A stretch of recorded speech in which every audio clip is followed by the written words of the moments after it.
आता एक मोठी राजकीय बातमी। दादा 2029 ला मुख्यमंत्री झालेच असते। दादांसोबत पवार विरुद्ध पवार झालेच होते। येत्या 2029 ला ही शक्यता नाकारता येत नाही। आमदार रोहित पवारांच्या वक्तव्याने आता अनेकांच्या भुवया उंचावल्या। दादा असताना विलीनीकरण होणार होतं।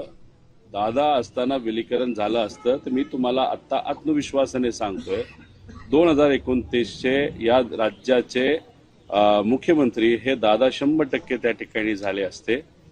आणि मग आता दादा आज नसल्यामुळे दादांची इच्छा ती होती आणि दादाच आज नसतील, दादा खऱ्या अर्थाने पुढाकार घेणारी व्यक्ती त्या परिवारातून होती, नाही तर पक्षातून होती, दादाच नसतील तर आज विलीनीकरणाचा प्रश्न हा उद्भवत नाही आणि निर्माण सुद्धा होत नाही।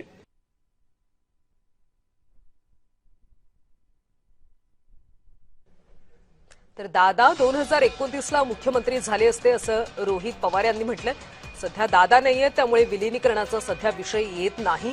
येत्या 2029 ला याबाबतची शक्यता नाकारता येत नाही असं रोहित पवार यांनी म्हटलं। रोहित पवारांच्या या विधानामुळे सध्या भुवया उंचावल्याचं पाहायला मिळतं। दादा हे 2029 ला मुख्यमंत्री झालेच असते असं रोहित पवार यांनी म्हटलं।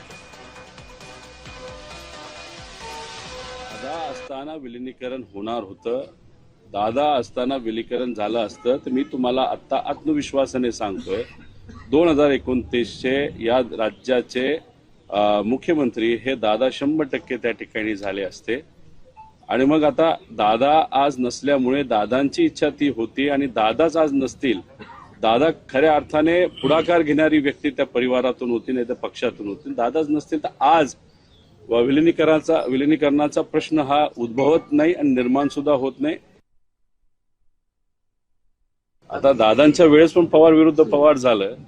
किती मनामध्ये इच्छा नसेल, पक्ष वेगळे राहतीलच, कारण का आम्ही विरोधात आहोत आणि उद्या जाऊन मग तिथं जय उभा राहिला, इथून युगेंद्र तिथं असू शकतं। त्यामुळे ह्या अनुषंगाने पवार विरुद्ध पवार हे बारामतीमध्ये किती लोकांची इच्छा नसली तरी होऊ शकतं। आणि शेवटी पवार साहेब दादांनी जे काही वलय उभं केलेलं लोकांना सेवा करून हे संपवावं असं अनेक राज्यकर्त्यांची तिथं इच्छा आहे।